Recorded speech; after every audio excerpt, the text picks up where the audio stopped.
Сайн байцгаана уу? Одоо хагасчлалынхаа тайлан тооцоог хийхээ сууж байгаа эхлэнгуудаа өгөх зөвлөгөө байна. За миний мэдхийн tax scoring A үнэлгээтэй компаниудын туршлагаас хуваалцах 3 зүйл байна. Тэд нэр яагаад tax scoring A үнэлгээтэй байгаа вэ? 1. Цагийн цагтаа. Борлуулалтын болон худалдаа авалтын баримтаа тухай бүр нь өгч, авч хэвших. Сарын эцэг хүлээх биш. 2. Ялангуяа жижиг дунд бизнесүүд удирдлагын нэг удаа хагасчлалын жилдээ нэг удаа санхүүгийн тайлан тооцоо гаргаж базаж явдаг. Сар сартаа энэ зүйлүүд хийгээд явчих юм бол бид нар тайлан тооцоогоо хуулийн хугацаанд бүрэн өгөх боломжтой. 3. Удирдлагуудаа илүү хамааралтай. Нэгтлэн бодогч хугацаанд ажил үүргээ гүйцэтгэхэд удирдлагын дэмжлэг маш өндөр байдаг.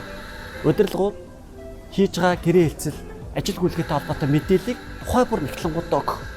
Буцаагаад нэгтлэгнийхаа асуусан баримтыг нь иж бүрэн гаргаж өгөх.